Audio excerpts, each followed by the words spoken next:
कुछ कहानियां सिर्फ पढ़ने के लिए नहीं होती, वो जिंदगी को समझने के लिए होती हैं। आज की ये कहानी है भगवत गीता की, एक ऐसी किताब जो सिर्फ धर्म की नहीं, सोच, हिम्मत और जीने के तरीके की बात करती है।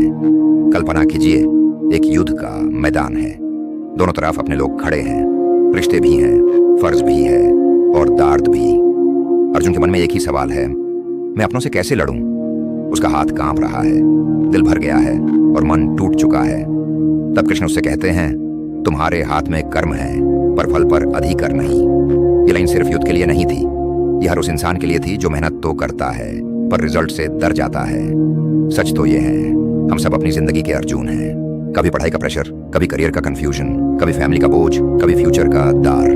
और उस वक्त हम एक ही गलती करते हैं, हम अपनी एनर्जी कल के डर में खर्च कर देते हैं। लेकिन गीता कहती है, जो तुम्हें आज मिल गया है उस पर ध्यान दो, क्योंकि जो इंसान अपने कर्तव्य को समझ लेता है वो किसी भी आंधी में हिलता नहीं।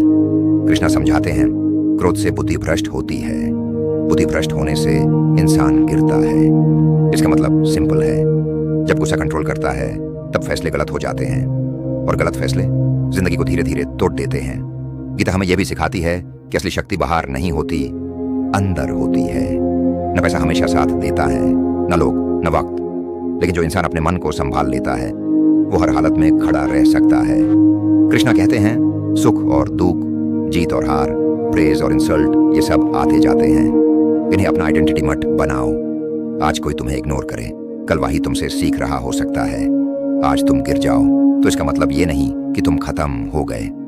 गीता का सबसे बड़ा संदेश ये है, तुम्हारा काम तुम्हें डिफाइन करता है, तुम्हारी हर हार नहीं।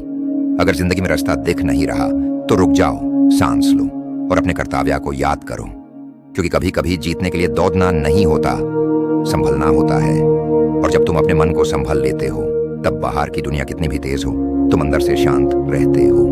यही गीता का सार है, कर्म करो, चिंता छोड़ो, सत्या पर चालो और अपने अंदर के कृष्णा को जगाओ। आज अगर तुम थक गए हो तो याद रखो, थकना नॉर्मल है, पर रुक जाना जरूरी नहीं।